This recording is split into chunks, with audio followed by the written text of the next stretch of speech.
Frankly, my dear, I don't give a damn. I'm gonna make him an offer he can't refuse. As far back as I can remember, I always wanted to be a gangster. Don't you understand, George? It's because you were not born. Film church. Well, a boy's best friend is his mother. Hi, Brandon. This is Lewis. I'm the store manager from the Starbucks Act. I've just been looking through your application, and I was wondering if you could give me a call back. I have a few questions to ask you over the phone about your kind of availability and your previous work history and all that kind of stuff. If you could give me a call back, the number is, and again, my name is Lewis. I'm looking forward to talking to you. Thank you so much. Goodbye.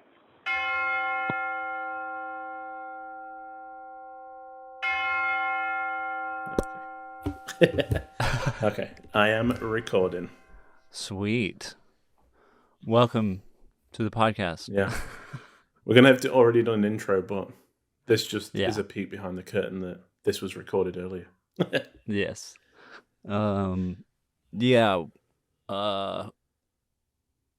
Special feature episode. Yeah. Which I guess we'll probably already say that in the intro. Yeah. But there's a lot going on. Yeah. In our lives. Yeah, we both seem to be extremely busy at the moment. So we're going to get this out in two parts, take a little bit of a break. Yeah. And then come back refreshed and in new places. Yeah. So for people that don't know, I don't know if you want to talk about it or not. Yeah, I can talk about it. You're moving. Yeah, we are. We're in the process of moving back, well, for me, back to England, but the whole family's moving. Chelsea and Amelia, we're all moving back to England. So we are in the process of going through and selling, throwing away, or boxing up all our homely goods. So yeah, that's a big move. I know you guys have already moved like a few times. Yeah. And I guess when you moved from your apartment, y'all already had Amelia, right? Mm-hmm. So yeah, I mean that was. But it was only like a 30-minute drive or something. Yeah, I mean, I do think back to that, and I'm like, it was so much easier to think we'll just throw this in a box and worry about it when we get there. Whereas now it's like we have weight allowances for everything, and it's like every box has got to be itemized and. Yeah, for the import tax and all that stuff. So it's plus, I'm sure you've just accumulated a lot more stuff. In the last few years, just with the kid and stuff. It is very freeing. I'm going to say that. I think going through and being able to be like, I haven't used this for a while. I don't need this, and just getting rid of it is very nice. Yeah.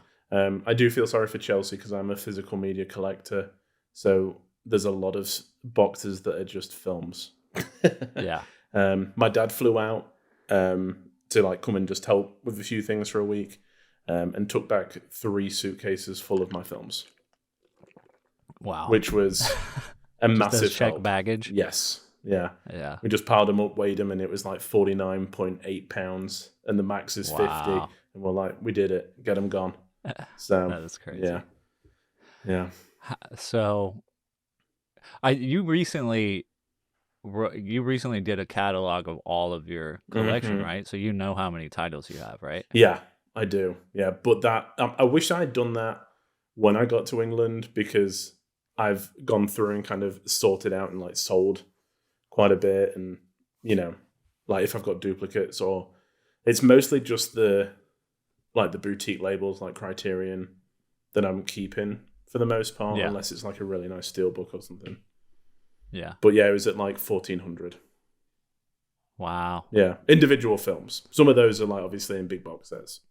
But how many do you still have to get? So your dad took 3 suitcases and you still have like a bunch left? Yeah. So my sister flew out a few weeks ago. She took back a suitcase of films. My dad took 3.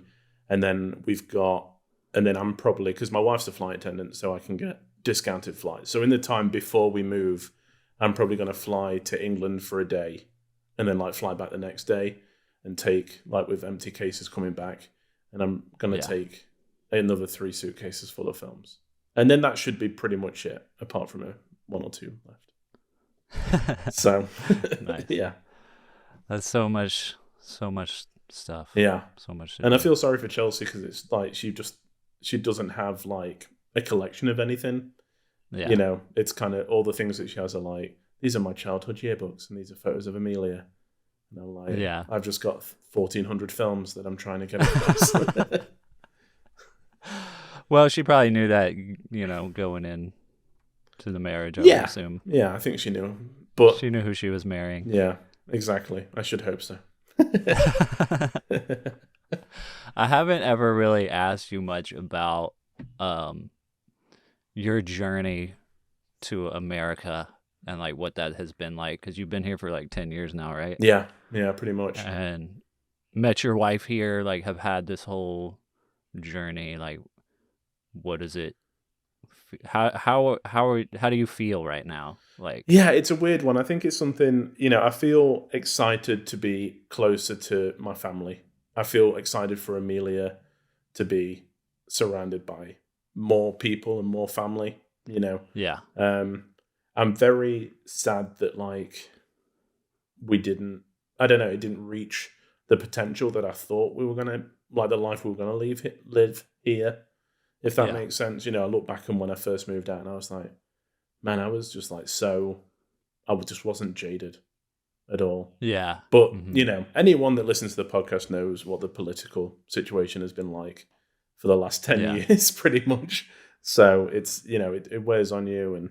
And yeah, I think, you know, safety is top for Chelsea. So, and she's always wanted to live in England. So that's, you know, we're ticking that off. But yeah. yeah, it's Yeah, it's a new chapter. I mean, it's like I'm sure that it's kind of bittersweet, you know. Yeah, definitely. I think, you know, it seems like such a big thing, but I'm also like, I'm originally from there. Chelsea's a flight attendant. We fly a lot, you know, and it's not, Yeah. it doesn't seem like a big thing Yeah. to me just because I'm from there, I think. Yeah. Yeah, for sure. And especially since, because I left the workplace that we were at and then started a new job. And I was like, oh, it's pretty much just like this. I'll just leave this job and then start a new job, Yeah. you know? So that helps as well. There's a lot of stuff in there that I probably would have been panicking about, but I'm not so panicked about. Yeah. Well, you've already gone through it. You've already Yeah. I mean, you're going home basically. Yeah. But for Chelsea, it's like a Whole new much bigger thing. adventure. Yeah. Yeah. Mm-hmm. And for your daughter, Yeah. Amelia. Yeah. But what was it like? Like, what brought you here? Because I actually haven't ever really talked to you about it. Yeah. It was like was it an internship? So it was like a summer work program for a university. So Okay. and I got a job working at Disney, and then the following summer, the same company offered it, but for Universal in Florida, both. So the following year, I did Universal. Gotcha. So there was 2 summers when I came out here, and then I met Chelsea on the second one when I went for Universal, and it was like, And she worked there too. she didn't. So she was friends with people that I had worked with at Disney, but I hadn't met her that summer. Oh, So it was gotcha. kind of like Okay. we met each other after, you know, we knew of each other kind of thing. And then, we did long distance for a while, and I know that Chelsea wanted to move to England, and I wanted to move to the States just because, you know, land of opportunity and stuff, and all the things that I was obsessed with kind of seemed to be here. And then Chelsea got the job as a flight attendant for airline. And I was like, that's a better job than me. Don't give that up. You know, you should Yeah. have that job. So that's why we kind of decided here. And that's what brought us to Texas. It's crazy. Yeah. It's crazy to think of about just like the small little choices Yeah. that lead to what becomes your life. Yeah. I know, it's crazy. It is crazy. I wasn't going to go for that. The first internship that I did, or the second one, I think, I wasn't going to go for it. I had already left for the start of summer, I think, or for Christmas. It was like the holiday before summer at university, and I had to go in to hand some work in, and they just put up the flyers for the second one, and I was like, might as well apply, you know. got nothing to lose. And I just think that if Yeah. I'd gone like the day before, I might not have even seen the flyer, not applied, not got it. It's bizarre. Not had a child. Yeah. Like, It's bizarre. all the things like from that one thing. Yeah. And it's weird for me too, man, because we've known each other for like almost 5 years now, Mhm. and I'm like sad that you're moving, but I'm also excited that I'll have a friend I can visit Yeah. in England, because I've never been, Mhm. so I'm sure I'll go at some point.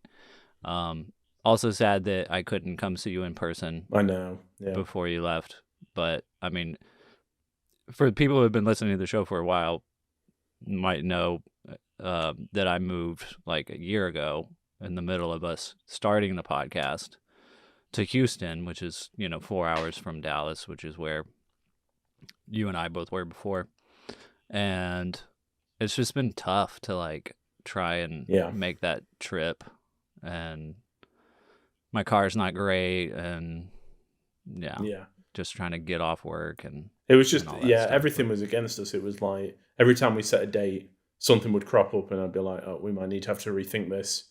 You Yeah. know, something else is kind of happening. And then it just kind of, just weans away, doesn't it? Time just flies. Yeah. So, But, we'll get to do more in-person podcasts at some point. And it's nice that we've been able to keep this going for, yeah, we can do it. I mean, we started this 2 years ago. Which Crazy. is kind of I know. crazy. And we're coming up on knowing each other for 5 years, which is also kind of crazy. Yeah. But, like, just thinking of, like, that same theme of, like, the small choices that you make. Like, I moved into, or Sarah and I moved into that apartment right next to the Starbucks that you and I ended up working at. We moved into those apartments in 2016 because I had a job working for a videography company like in the area for about a year. But then like a month after I moved into those apartments, I ended up quitting that job. But like I moved there because of that job. Yeah. And like if I hadn't have gotten that job, I wouldn't have moved there. Yeah. Or I like barely ended up moving there anyway. And then ended up working at Starbucks right next door, which is where you were the manager. Mhm. And the rest is history. Yeah. It's crazy. Yeah. Yeah, it is wild. Because you didn't even start working at that Starbucks for, like, when did you start working there? It was, I think you were part of my second big hire. I can remember when I joined, the store had 6 partners total. So it was kind of like, I've just got to hire. And then I know that like once we had settled down and I could like balance out, then I did like a second round of hiring. I think you were part of that. So maybe 6 months. Before that? Yeah. It wasn't. So sometime super in long. 2018, I guess. Yeah. Yeah. Yeah, it's just like the timing of everything is crazy. I know. Yeah. And then, yeah, I applied there, and then I remember like having this voicemail of this British guy on my phone. I was like, there's this British guy like managing this Starbucks. Yeah. This is kind of cool. I had no idea anything else about you.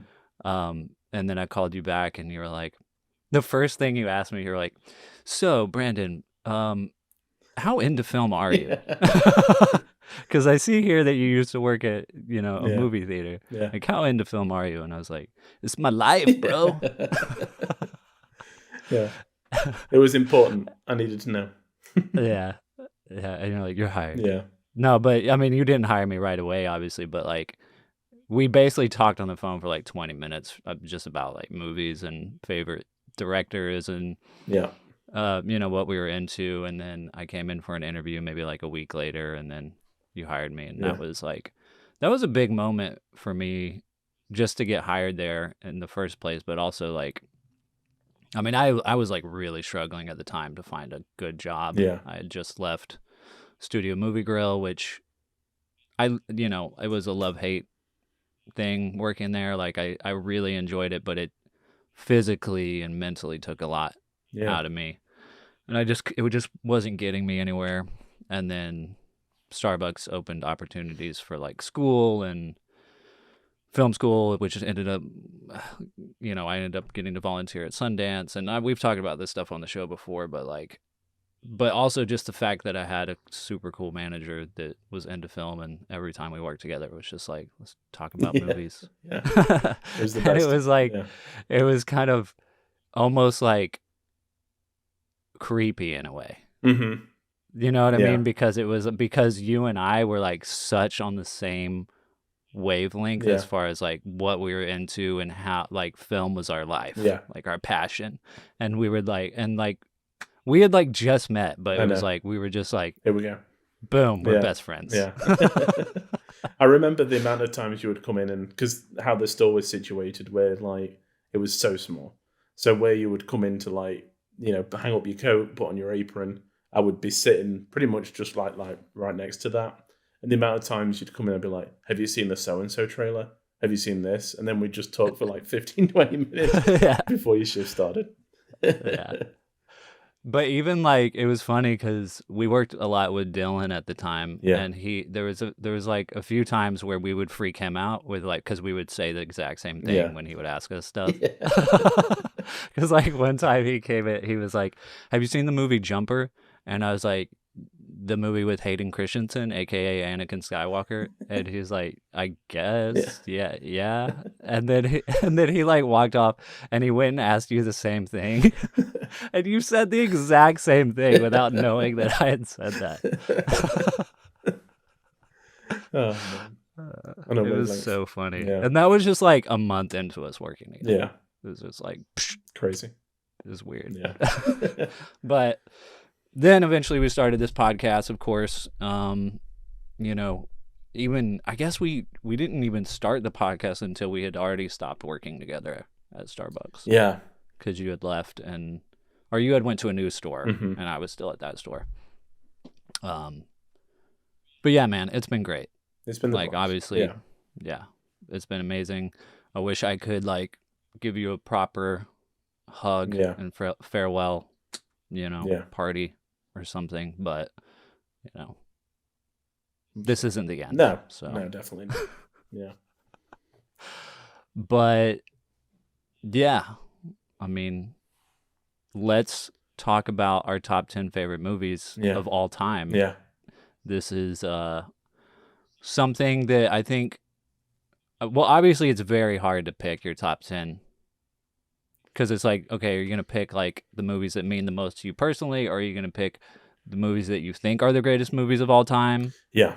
Or, but it's nice to just pick something. Ultimately, I had to just be like, okay, I just have to decide. Yeah. I was going to differentiate. I think that, I've gone for the films that mean the most to me, or that I love watching the most. Yeah. Because I think Yeah, that exactly. the films that I think are the greatest films of all time would look a little bit different.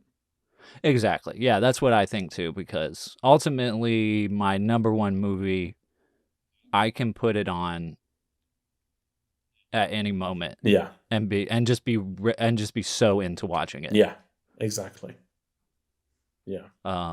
At like literally any moment. If anybody was like, "Let's watch this," I would be like, "Yes." Yeah. I was going to talk about it when we got to it, but I'll say it quickly.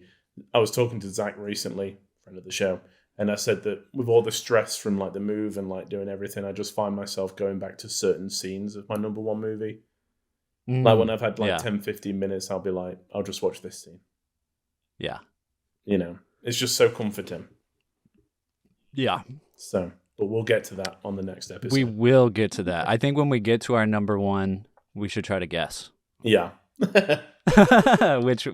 what each other's number ones are. And I'm curious if we'll have any movies the same movies on our list. Yeah, I don't think we will, even though like I said we're very of the same mind Yeah. in terms of how we view and think about film.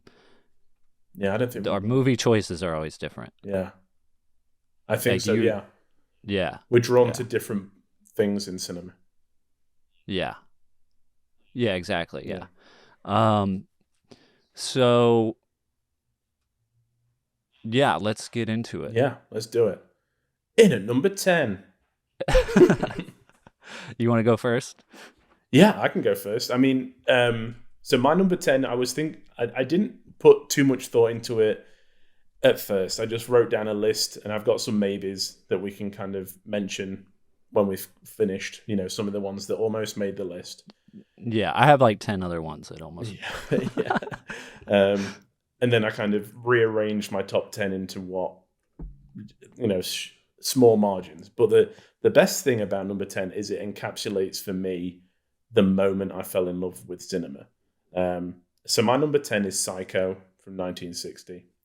And the reason that it made me fall in love with cinema is my parents knew that I like film, and they bought me a Hitchcock box set for Christmas one year.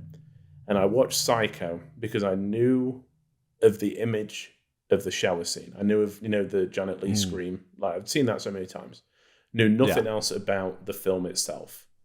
And I can still remember the feeling of the big reveal at the end and like not having a clue what it was. Yeah. And then having it revealed and being like, oh my God. Yeah. And because it changes the whole movie. Yeah. In that last moment. And I was just like, this Spoilers. is incredible. This is the greatest thing I've ever seen. I'd obviously not seen a lot. I don't want to dumb it down because it is an incredible film. And yeah, but to have something be that impactful to you at a young age, is probably what made you fall in love with the art form. Yeah, I can. Like, my mum was in like the front bit of the house, and I remember like opening my window and shouting like, "I've just finished Psycho!" Like I was just so excited to talk to people about it. Yeah. And I've gone back to it so much. I mean, I can remember there was a time at uni when I watched it 4 times in a day. And I was just like, I just love this film. And I haven't watched it, like, I feel like my taste has, like, kind of evolved a little bit over time. And we'll talk more about Hitchcock as we go on, but I feel like the more I found out about him, I was drawn to his more personal stuff. Yeah. But Psycho is still one of the greatest films for me. Yeah, and it means so much to you. Yeah. I wouldn't have been surprised if that was your number 1. Yeah. Exactly. I mean, but since it's your number 10, who knows where we're going? Yeah, it's I love it.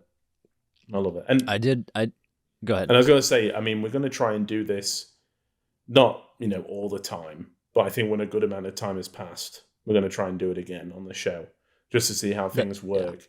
Because things might change. I mean, in the future, I might go back and be like, no, must be higher. This has got to be higher. Yeah. I was literally, that's what I was about to say was, a year from now, I think we should visit our list every year, maybe not for the podcast, but at least like visit our list and see if it's changed. And if it has changed, then we can do another top 10 episode. Yeah. But, I would say every 1 to 5 years, let's like do one of these where we talk about our top 10s. Yeah, definitely. Yeah. I'm up for that. Sweet.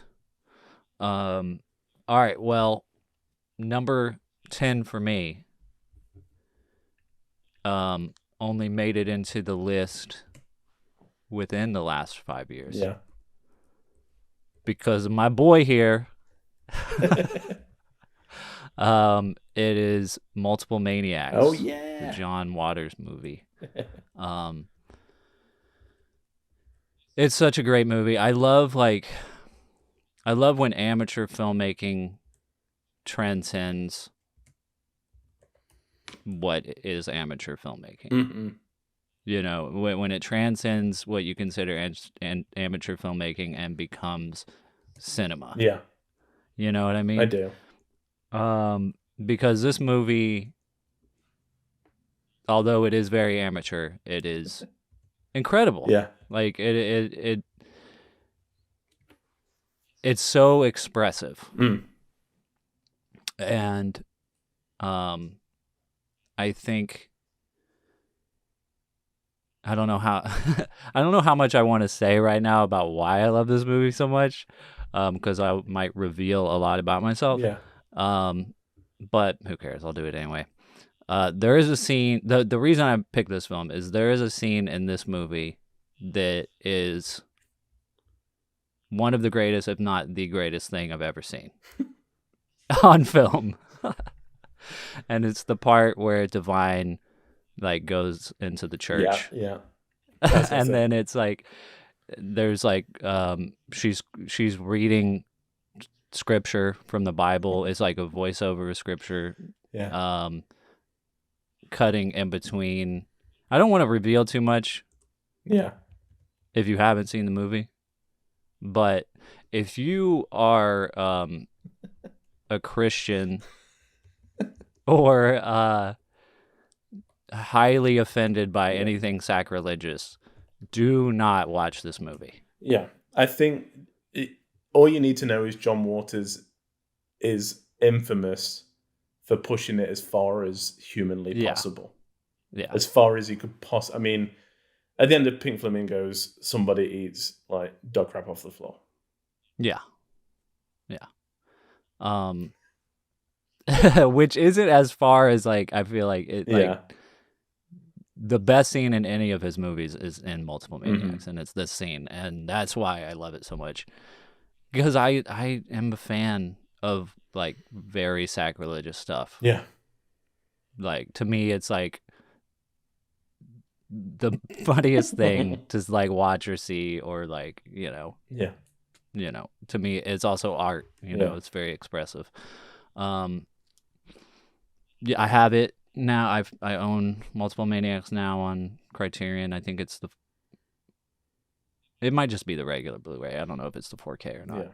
I don't know if they release it on 4K, but I love showing it to people. Yeah. It's great. And I owe the thanks to you, because I think that was the first thing that you let me borrow. I think so. When we started working together. Yeah. And I was just like I didn't know anything about John Waters. I mean, I had known about like Hairspray. Yeah. But just that it was like a musical. I didn't know who the director was. I didn't know who Divine was, and I feel like John Waters and his work is very inspiring, has been very inspiring to me the last like 5 years. Yeah. Yeah. I've got to thank my lecturer at uni. She showed us, I think it was Polyester. I mean, that was the first one I ever saw. And that's got, is it the Smellorama card that comes with it? Yes. Yeah. And then it just it was just, I can remember just sitting there and being like, I don't know what it is, but it's incredible. Like, I don't know what is happening at any point, but I just love it. Yeah. And it's so different. Yeah, exactly. I mean, yeah. I watched Polyester for the first time 2 years ago, I think. Yeah. And I took it to my aunt's house, who is like openly a lesbian. Yeah. And I think she had seen a few John Waters films, but not like his earlier work. And we, like me and my sister and my brother-in-law and Sarah, my girlfriend, go visit them every once in a while, my aunt and her son. And so we took the movie and watched it and did the whole Smell-O-Vision or Smellorama thing, used the card, and scratched it off, and like kind of made an event out of it, watching it all together, and it was the best time. Yeah. It always is. We need to see them in a cinema. We need to see them. I know. Projected. Yeah, that would be fun. Yeah. So what is number 9 for you? I feel like I've cheated a bit. Okay. I just could not separate these in my mind. One of them is only an hour, and the other is an hour and a half. So I was like, together, it's pretty much the same length as a modern day blockbuster. So I'm going to go for it. Okay. But it's a part 1 and a part 2. Yeah, it's a double bill of Charlie Chaplin's The Kid and Charlie Chaplin's City Lights. Okay. Both are very similar for me. I think The Kid was the first silent film that I watched that I realized could move me to tears. That the emotions were so well portrayed that it would make me cry. Which, when I first watched silent films, I thought that it would be, as a lot of people do, a lesser art form because it's old. But But I think this was the film that I was like, no, this is better than 95% of the other stuff I've ever seen. Yeah. And then again, like kind of like, you know, Psycho, as I grew older, City Lights has the same thing for me. It's a better crafted film. It came out 10 years later, so it's a little bit longer. There's more well-oiled gags, but it still leaves me in tears in the best way. Yeah. I love City Lights and I love The Kid. I couldn't choose between them, so I chose them both. Makes sense. Yeah. Yeah. There's a Hitchcock film on my list that's kind of the same way. I was like, do I pick this one or that one? Yeah. Yeah. But yeah, I've not seen either. Okay. So I need to see them. Yeah. For sure. Yeah. The Kid is great. It's his first kind of longer film, like feature film. City Lights is the most well polished. So which one is an hour? The Kid is an hour, and then City Lights is an hour and 20. So, but City Lights is more polished. Yes, yeah.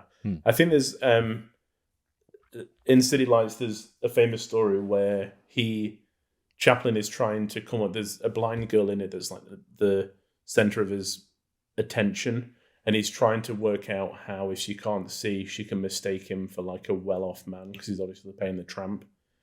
And it kind of took like 98 takes or something like that for him to kind of keep working out how it would happen. Because obviously there was no real, there's a shooting script, there was a general, but like the gags kind of came on the fly. And it kind of all came down to a car door being opened and then shut, and then him kind of interacting with her. And it's like, it's just his perfectionism is like second to none. He just wants to get it as perfect as possible. Well, it makes sense. I mean, like for somebody like Charlie Chaplin, but even in movies today, like if a gag doesn't work right, you can lose 90% of your audience. Yeah. And then what's the point of then you've wasted all this money. Exactly, yeah. You've wasted bringing people to the movie theater. You've wasted everything. So yeah, you got to get it right. You got to get before you can move on, I know. I just looked it up while we were talking, and it was 342 times he reshot the scene to get it right. Holy moly, that's crazy. Yeah. I mean, that's a little insane. I could see maybe, working out the gag 340 times. But like, reshooting do you really it, need to be rolling it? Yeah. Do you really need to be rolling for every single one of those? Because like you've just wasted so many takes. Yeah. Crazy. Yeah. Wow. So what about you? What's coming in at number 9? Number 9 for me is El Mariachi. Nice. The Robert Rodriguez film. Another amateur movie. Mm-hmm. But I think it's his best work. Highly inspiring and influential for me as a young filmmaker, reading his book and seeing the movie. I guess it's the only foreign language film on my list because it's all in Spanish. Yeah. I mean, the movie is incredible. I mean, speaking of someone who is not like Charlie Chaplin, El Mariachi was done for $7,000, shot on 16mm film, and to save time and money, he never shot more than one take. Yeah. What a perfect lineup of these to talk about. Yeah. And it's incredible to watch the movie and then watch, his behind the scenes 10-minute film school on how he edited the movie. Because, what he had to do was transfer the movie to VHS, and then he edited between 2 VHS players to edit his movie. Just like literally pushing buttons to edit the film. And then, I mean, I think it's his greatest film. Yeah. he does not think it's his greatest film. And he definitely didn't at the time either when he made the film, because his plan was like, okay, I'm gonna make a Spanish action film and sell it to the Spanish home video market. Yeah. And then, try to sell it for like twice as what I shot it for, use the money to make another one, and then do the same thing until he had enough money to like make a big enough film to like take it to Hollywood. Yeah. But instead, he makes this first movie for $7,000 and goes ahead and tries to show it to some of the studios in Hollywood, and then they end up loving it, sending it to Sundance, and then I think Columbia buys it. And I can't remember how much they bought it for, but they re-released it in cinemas. They thought it was that good. Oh, wow. So he got like a worldwide release, and I think $7-ish million to do Desperado, which was his next movie, which is basically a remake of El Mariachi, but with Antonio Banderas and Salma Hayek. And but again, what he does with 7,000 7. When he gets 7 million, he makes it look like 20 million, kind of a thing. Yeah. So he's always been super inspiring. But he's also one of those filmmakers where you kind of have to be, I think you have to be really into the filmmaker to enjoy the films. Yeah. Because when he makes a film, his DVD release is always a big part of the movie as a whole. Mm-hmm. Because he does like these little film school things and the behind the scenes stuff. He does cooking schools, he'll show you how to make a recipe from the movie. He also lives in Austin, he's I think he's half white, half Spanish, or half white, half Mexican. And comes from a big family, has like 10 siblings or something, which I come from a big family of 11 siblings and am from Texas. So it was just always cool to just like watch, discover this guy and then watch his stuff. And then, knowing that he's like in my backyard in Austin, doing these cool things, working with Bruce Willis and Quentin Tarantino and, just always been one of my favorite people. That's awesome. So I love this movie. Yeah. And I'm sure we're going to do it for Film Church at some point, Yeah. because I know you haven't seen it. Yeah. But you'll have to read his book too. Definitely. I was just about to say, I know that from the Sin City episode that there's the book that goes with it is kind of as influential on you as the film itself. So Yeah, exactly. I have to do both. Definitely. Yeah. Yeah, but that's number 9 for me. Awesome. Where are you coming in on number 8? So number 8 is another film that is very vivid in my mind the first time I watched it, and a film I revisit quite often. It's 1979's Alien. Not Aliens. I know there's a lot of people that think that Aliens is better than Alien, and I do love Aliens. Alien still is my favorite of these films. There's so much in this that I love. The performances, I think, are just incredible. I love the look of the ship. I love the kind of the drippy, smoke-filled kind of, horror that they're in. I love the alien itself. I just love watching it and kind of being. I'm just always so thankful I'm not a part of it. I'm not living this moment, with them. I can watch it. And the Dallas jump scare where he goes into the air vents is still one of the most terrifying things to me. From when I can remember the first time I saw it, I literally jumped off the chair. It scared me to death. And it's still something that even though I know is coming, I'll still kind of bring my hand up, ready. Doesn't have the same effect, but it's just like ingrained in my memory. And I can remember I bought the DVD box set of the first 4, again, when I was starting this film Odyssey when I was younger. And just on like a Sunday, I watched the first 3, I think. And I can remember like starting this and just like being like so nervous for what I was about to see. Just like, oh my God, it's coming. I don't know what it is, but it's going to terrify me. And again, not having the faintest idea what was going to happen minute over minute. Yeah, it's such a great movie, and probably one of the greatest horror films of all time. Yeah, and another one of those like just taking a high concept and making it super simple. Yeah. For any filmmaker, it's like a mastery and suspense and horror and Yeah, I mean, Aliens is great because there's more of them, so it's more kind of like war, which is it's a war picture. Whereas this is it's just like a haunted house, it's like a serial killer is stalking them. And I love that the mix up between like slasher and horror and suspense, and Sigourney Weaver just is incredible. She's awesome. Yeah. And Ian Holm. Yeah, I know. Yeah, the scariest part is not the alien, it's Ash.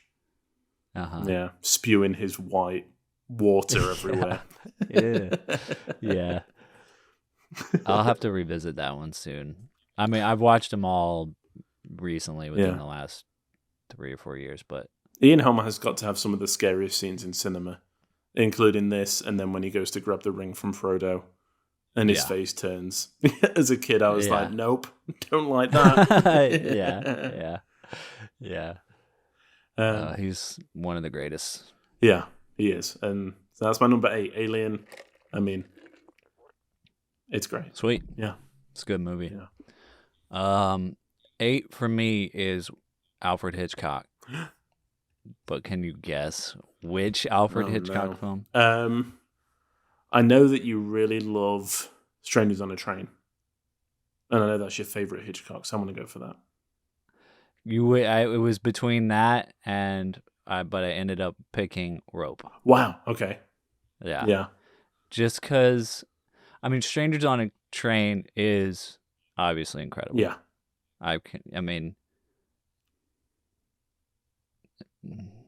Yeah, it's amazing. But Rope is also amazing. Yeah. And I remember, I think I'd seen Rope before I had seen Strangers on a Train, and I remember watching it as a kid and just kind of being really into it, just being so drawn into the story and, I don't know, the suspense of it all. Yeah. And the movie.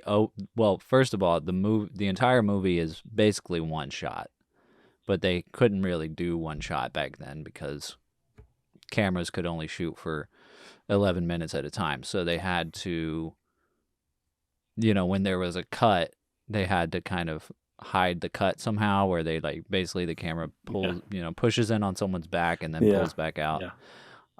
But the idea of the whole entire movie taking place in one setting, taking place in an apartment. You never leave the apartment. Yeah. And being that thrilling and exciting, I think was very cool to me as a kid. And still as an adult, I'm like, people have tried to do the one take movie. Yeah. Hitchcock did it better than anybody. Yeah. He already did it. He already, and did it the best. So there's that, and then it's got all the Hitchcocky stuff that you love about Hitchcock. It's about murder. Yeah. And it's a murder mystery. Except you as an audience member are in on it the entire time. Yeah. Because the opening shot you get to see you get to see a murder.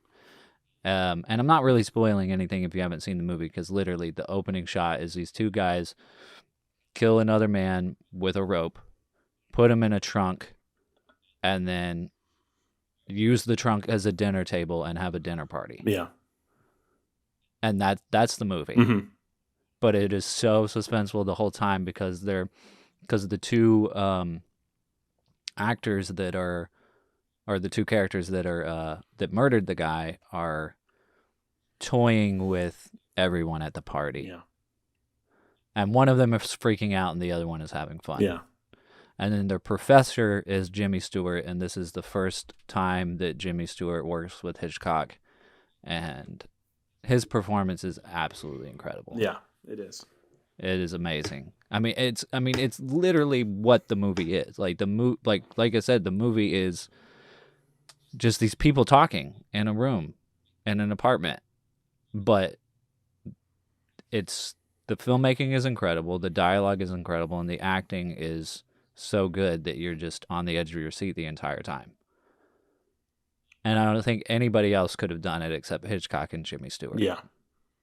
It just encapsulates what he's the best at, I think. Yeah. And it's not even one that is remembered highly. It's not one that's kind of talked about, when people talk about Hitchcock. But it is one that shows his kind of powers to his full ability. Yeah, exactly. Which is wonderful. Yeah. It's great. Yeah. It would be really fun to do Rope. I'm sure, I think it was based on a stage play, but I just mean in terms of something that I would want to do is maybe like direct that or be in it, just as a play version of it. Yeah, because you just use the script. It's all there. It's just kind of how you interpret it. Exactly. Yeah. Yeah, but I think for a long time that it's been my favorite Hitchcock movie, and then I saw Strangers on a Train, and I was like, oh man, this is so good. Yeah. So I kind of have flip-flops between the two, but I think Rope is still it for me. That's great. Yeah, I need to rewatch it soon. Because Strangers on a Train it's so amazing. Yeah. And for all the same reasons, but Rope's got Jimmy Stewart. I think I could make a top 10 greatest films of all time with just Jimmy Stewart films. Yeah. Yeah. My guy's the best. Yeah. He's awesome. He is. All right. Number 7. Number 7 for me is a perfect example of why this is our favorite films and not like the greatest films ever made. Okay. My number 7 is High Fidelity from 2000. I know that I've watched it quite recently, and we talked about it on the show a few months ago. But man, this film, I've never related to a character in a film so much as I do in this one. The protagonist is just obsessed with like records and reading and films and music, and I'm just like, that's me. Yeah. All over, It's got a young Jack Black being just an awesome supporting character. The jokes are there, the soundtrack's killer. I just love it. Yeah. And it's one of those films where, like you were talking earlier, just I found it at the perfect time in my life where I was like, oh, I don't have to have it worked out. Life is messy. It's cool. Like, you just got to go with it. Yeah. I think it's great. It's really, really great. Yeah. And nobody, really talks about it that much. Yeah, they don't really. They did the TV show. Have you seen the TV show? I watched some of it. Mm-hmm. Yeah. Yeah. Yeah. I think it was influential. Yeah. To a lot of films that came out at the time, and yeah. You also watched Almost Famous recently, didn't you? I did, yeah. Did it feel similar? It came around the same time, didn't it? Yeah, I feel like it's, you still come away wanting to listen to the soundtrack. Yeah. And it's just, it's all about the music. Yeah. It would make a really good double bill. Oh, yeah, for sure, yeah. I will watch High Fidelity again recently. I watched it for the first time like a few months ago. But yeah, it's all about the timing in your life. Yeah, exactly. I think for me, it just, I came at it way too late. Yeah, and as a physical media collector, it's nice to see me represented. And he owns a record store, which I think is really cool. And even though the dream, right? Yeah, he's like, we don't have any customers, but that's fine. We're just here to like play music, and it's there's no judgment for. There is a little bit of judgment from Jack Black character, but everyone's allowed to like what they want, and it's cool. Yeah. Awesome. It's my hangout movie. Yeah. It's the kind of thing that I really wish Linklater had made.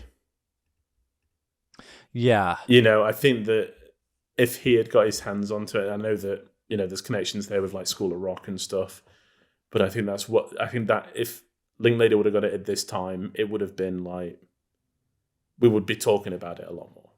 Yeah, probably. You know, Dazed and Would have been- Confused and everything seems to kind of be in that genre. Yeah, for sure. Yeah, he makes a lot of hangout movies. Yeah. You know, that are kind of vignettes of characters. Yeah, exactly.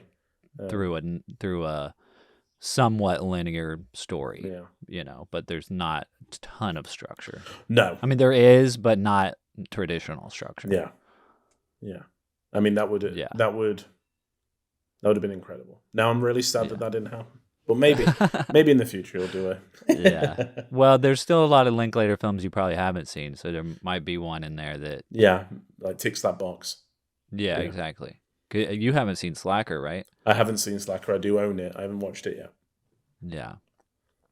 I can't remember. It's been a minute since I've watched it, so yeah. But I feel like there's probably got to be like some scenes where people are talking about music. Yeah, I think I watched Dazed and Confused for the first time exactly a year ago, time of recording. So. Oh, really? Yeah. Yeah. And I really enjoyed it. Yeah. So that's good. Cool. Yeah. What's in it? Your number 7. My number 7 is Heavenly Creatures. Yes, I knew this. Directed by Peter Jackson. Yeah. Yeah, I saw this movie for the first time like 10 years ago, so I was in my early 20s, and it just really impacted me a lot. Like, it captured something about friendship that really spoke to me. Yeah. That I'd never really... Like, it was like I had seen... It's like I saw myself. Yeah. You know, at least in terms of how my worldview and how I saw friendship as a kid, which after you see the movie, you might question, wonder if I'm okay. but I feel I felt very strongly about my friendships as a 12-year-old. Yeah. You know, to the point where I was like, I will die for you. You know what I mean? And that's kind of what the movie captures. It also, I mean, Peter Jackson is just also one of those filmmakers that has been highly influential on me. And I've loved everything he's done. Yeah. And then incredible filmmaking. But yeah, I don't want to say too much else about the movie because I want you to see it. Yeah. I was going to say, I think that if anyone's wondering what might be in the near future Film Church Radio, just listen to the ones that we haven't, that both of us haven't seen. Yeah, exactly. Yeah. But yeah, I mean, yeah, there's not a ton more I can say about it without spoiling it for you, so I won't say too much. Cool. But, I mean, we did watch Dead Alive. We did. Or Brain Dead / Dead Alive last year. And that also made me love Heavenly Creatures more because I watched it again right after we watched that, and just seeing like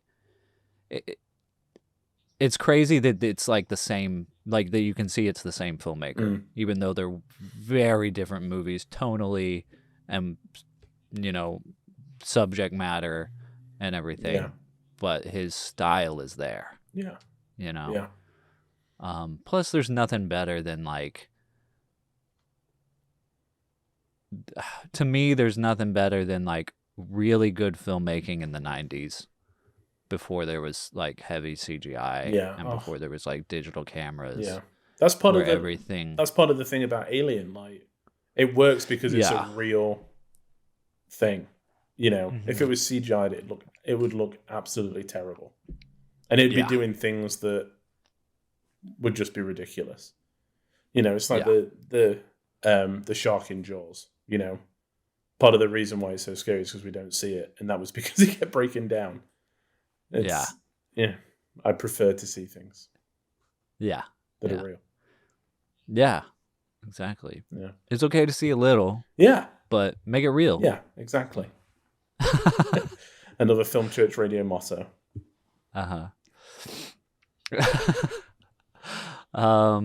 Yeah, so that's number 7 for me. So what are we at? 6? Yes. So the last one before next week. Before part 2. Yeah. My number 6 is a film that me and you both saw together in the cinema, celebrating its 100th anniversary. It's Nosferatu from 1922. Nice. Yeah.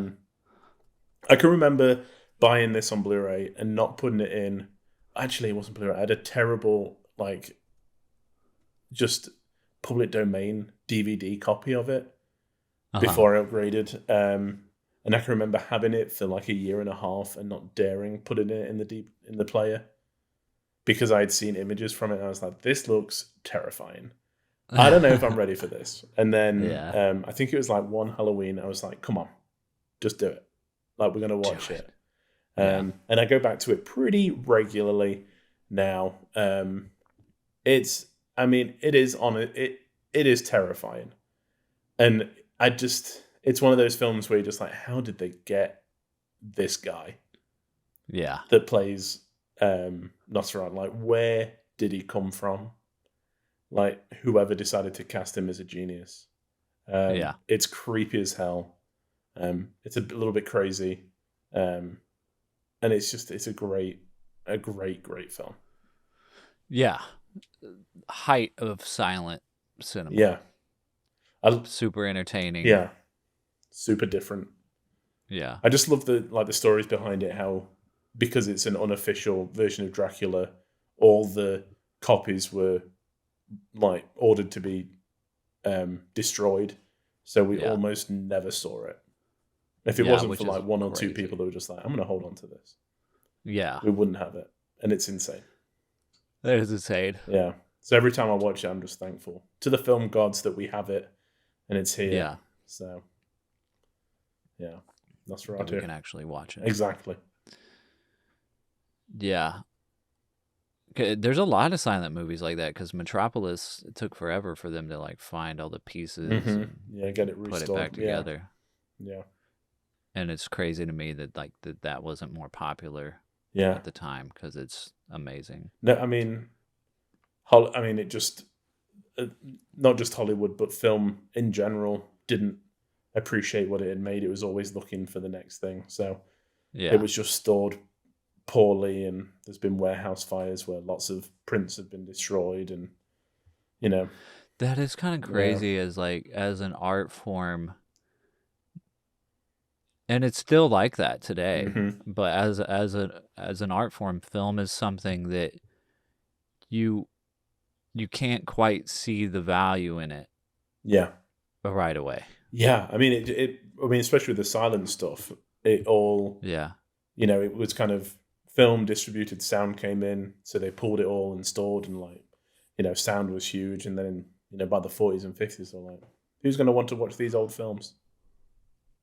Yeah, they're boring. Yeah. So, but I mean, there's just so many of them too. Is probably why as well. Yeah. It's just like so lots of the silent film stars that we that are popular now and well known now, like had no idea by the time they died. Like in their lifetime, they never saw like the popularity apart from when it was like there and now. Yeah, the careers didn't have longevity. So. Yeah, that is wild. Yeah. Love Nosferatu though. Yeah.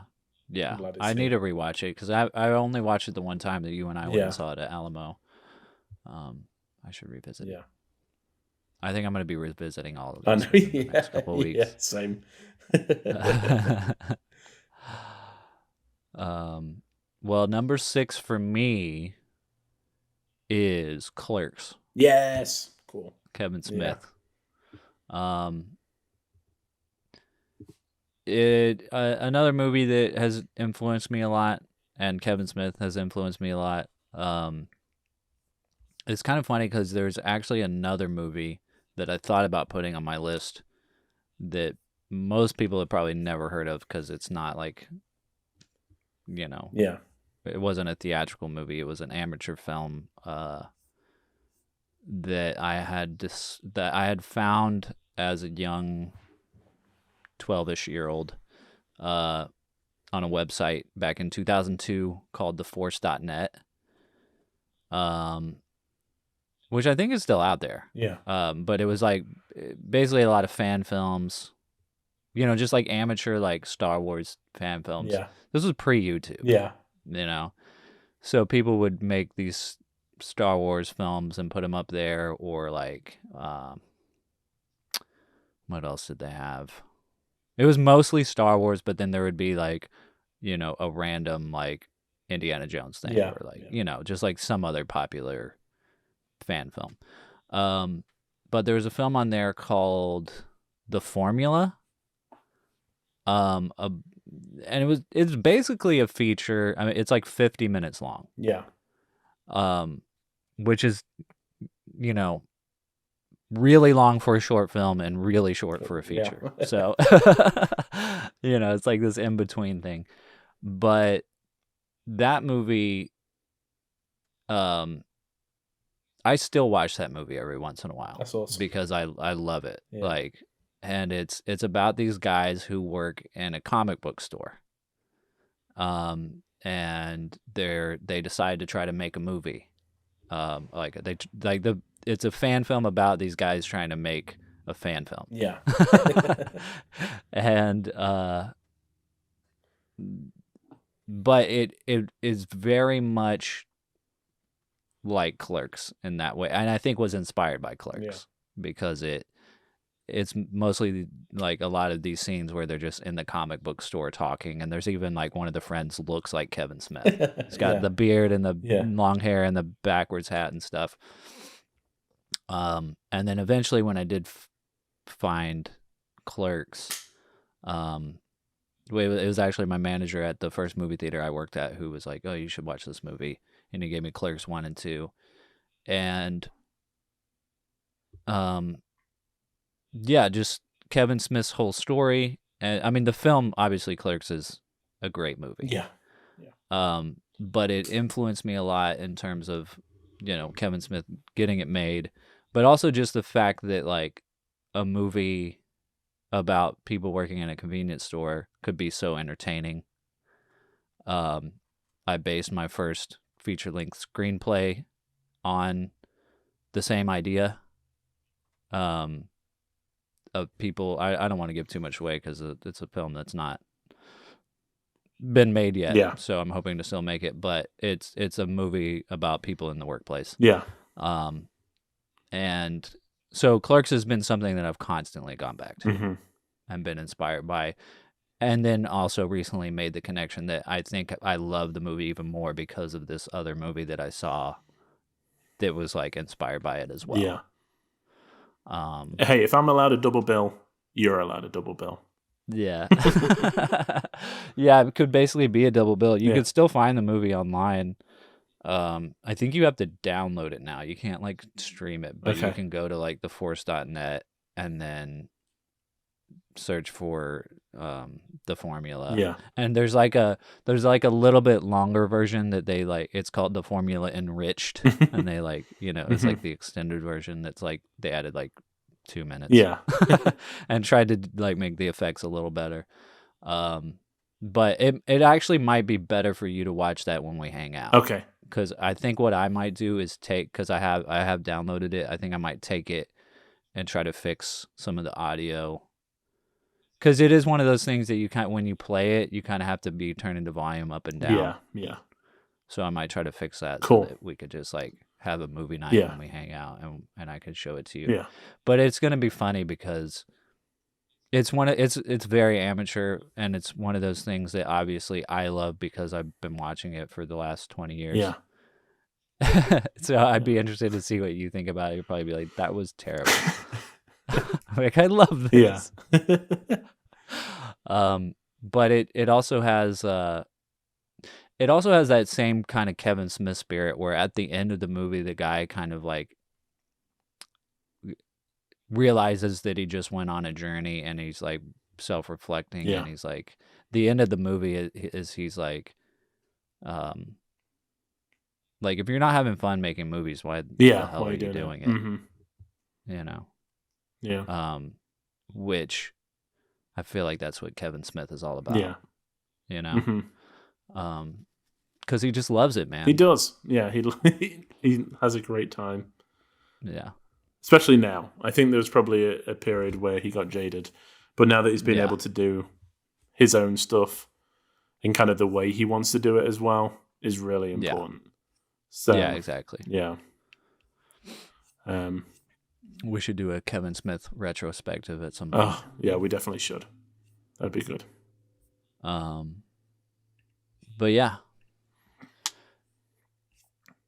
That is the end of part 1 of so we went through 10 to 6, and on the next episode next week we'll go 5 through 1.